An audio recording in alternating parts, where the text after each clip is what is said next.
Hello student, टैक्साजीन biology में आप सभी का स्वागत है। आज के इस वीडियो में हम लोग शुरू करने जा रहे हैं क्लास 11 का सेकंड चैप्टर बायोलॉजिकल क्लासिफिकेशन। तो शुरू करते हैं बायोलॉजिकल क्लासिफिकेशन। जैसा कि हम लोग जानते हैं कि अभी तक 1.7 से 1.8 मिलियन स्पीसीज खोजे जा चुके हैं और इतने लार्ज नंबर ऑफ स्पीसीज को स्टडी करना और उन्हें एक दूसरे के साथ रिलेट करना तभी पॉसिबल हो पाया जब इनका प्रॉपर क्लासिफिकेशन किया गया।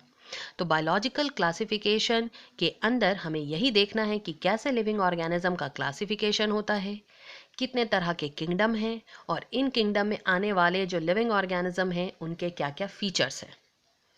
Aristotle was the earliest to attempt a more scientific basis for classification. Aristotle, जिन्हें फादर ऑफ बायोलॉजी या फादर ऑफ जूलॉजी भी कहा जाता है, इन्होंने ही सबसे पहली बार क्लासिफिकेशन किया on the scientific basis. He classified plants on the basis of morphological characters into 3 groups. इन्होंने प्लांट को 3 ग्रुप्स में क्लासिफाई किया on the basis of external feature, on the basis of morphological character. और ये 3 groups कौन कौन से थे? Tree, shrubs and herbs. He also divided animals into 2 groups. Animals को इन्होंने 2 ग्रुप्स में क्लासिफाई किया। पहला, those which has red blood and दूसरा हम लोग देखते हैं those which has not red blood. वैसे एनिमल जिनके पास रेड ब्लड है और वैसे एनिमल जिनके पास रेड ब्लड नहीं है। इस तरीके से एरिस्टोटल ने प्लांट्स और एनिमल्स को क्लासिफाई किया। दूसरा हम लोग देखेंगे Linnaeus. Linnaeus gave the 2 kingdom classification. He grouped plants and animals into kingdom Plantae and kingdom Animalia respectively. Linnaeus, जिन्हें फादर ऑफ टैक्सोनॉमी भी कहा जाता है, इन्होंने 2 किंगडम सिस्टम ऑफ क्लासिफिकेशन दिया, जिसमें उन्होंने प्लांट्स को किंगडम प्लांटी में रखा और एनिमल्स को किंगडम एनिमेलिया में रखा। और इस तरीके से 2 किंगडम्स हमें मिल गए, kingdom Plantae, kingdom animalia. Plantae kingdom और एनिमेलिया किंगडम में ऑर्गेनिज्म को रखना आसान था और इसे समझा भी आसानी से जा सकता था। प्लांट्स जो ग्रीन दिखाई दे, जो मूवमेंट ना करे, यानी कि एक जगह से दूसरी जगह ना जाए, जो फोटोसिंथेसिस परफॉर्म करे, वैसे को प्लांट्स कहा जाने लगा। और वैसे ऑर्गेनिजम्स जो ग्रीन नहीं हैं, जो मूवमेंट करते हैं, जो फोटोसिंथेसिस परफॉर्म नहीं करते, उन्हें एनिमल्स कहा जाता था। लेकिन कई सारे ऐसे भी ऑर्गेनिज्म थे जो ना तो प्लांटी किंगडम में आ रहे थे और ना ही एनिमेलिया किंगडम में आ रहे थे, यानी कि इन दोनों किंगडम में ये फिट नहीं बैठ रहे थे। और इस तरीके से 2 किंगडम क्लासिफिकेशन सिस्टम की कई सारी कमियां नजर आने लग गई। इस सिस्टम के कई सारे डिमेरिट्स थे।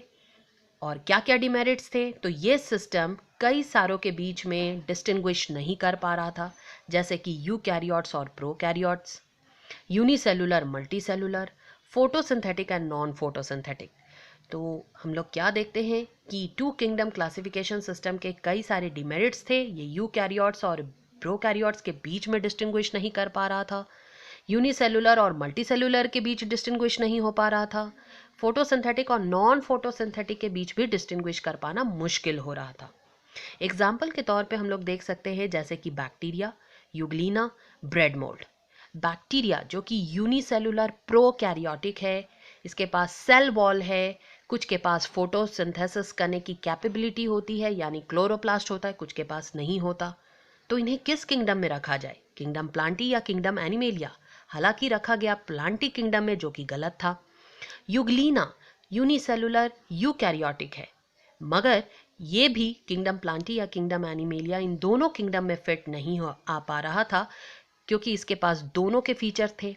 ये प्लांट के जैसा भी बिहेव कर सकता था, एनिमल के जैसा भी बिहेव कर सकता था। सनलाइट के प्रेजेंट में इसके पास क्लोरोप्लास्ट होने की वजह से ये फोटोसिंथेसिस परफॉर्म करता था, और सनलाइट के एब्सेंट में ये अपने फ्लैजेला की मदद से प्रे को कैच करता था, यानी कि एनिमल के जैसा बिहेव करता था। इस तरीके से ब्रेड मोल्ड, जिन्हें किंगडम प्लांटी में तो रखा गया मगर इनके पास क्लोरोप्लास्ट नहीं था, ये मल्टी सेलुलर थे मगर ना तो रूट था, स्टेम था, ना ही इनके पास लीव्स थे। तो इस तरीके से कई सारे ऐसे लिविंग ऑर्गेनिज्म थे जिन्हें ना तो किंगडम प्लांटी में रखा जा सकता था, ना ही किंगडम एनिमेलिया में।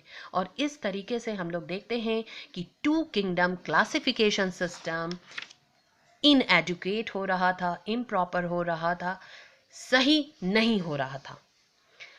Classification system for the living organism undergone several changes over time. जैसे जैसे समय बीतता चला गया, क्लासिफिकेशन सिस्टम में भी कई तरह के चेंजेस आते चले गए, मगर प्लांट किंगडम और एनिमल किंगडम हमेशा से कांस्टेंट रहा।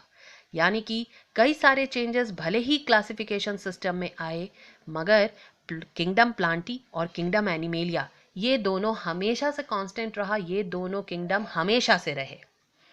Different scientists understood the need of more number and type of kingdom in which organisms are classified.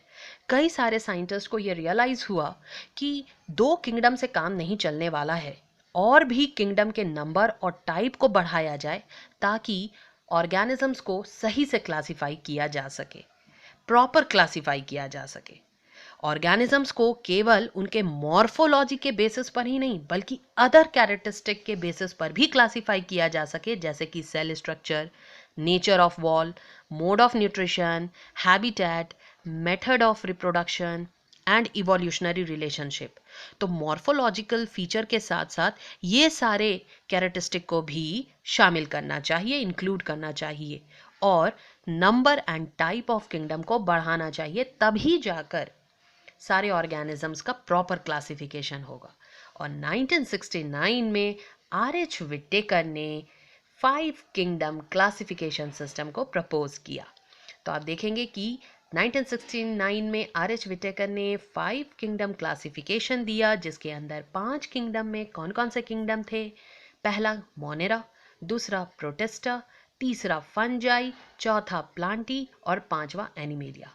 तो इस तरीके से हम लोग देखते हैं ये 5 किंगडम हमें मिल गए, और 1969 में आर.एच. विटेकर के द्वारा ये 5 किंगडम दिया गया, जिसमें प्लांटी और एनिमेलिया तो शुरू से ही फिक्स थे, शुरू से ही कांस्टेंट थे। 3 किंगडम लाए गए, जिसमें किंगडम मोनेरा, किंगडम प्रोटिस्टा और किंगडम फंजाई आया। तो इस तरीके से ये 5 किंगडम हमें मिल गए।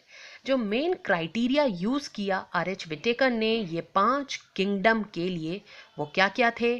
तो पहला cell structure, thallus organization, mode of nutrition, reproduction, phylogenetic relationship. तो आप देखेंगे ये 5 किंगडम क्लासिफिकेशन सिस्टम देने के लिए उन्होंने जो मेन क्राइटेरिया इस्तेमाल किया वो था सेल का structure, thallus organization that means the body organization, mode of nutrition, reproduction and phylogenetic relationship that is evolutionary relationship. और इस तरीके से ये 5 किंगडम हमें मिल गए, kingdom Monera, protista, fungi, Plantae and animalia.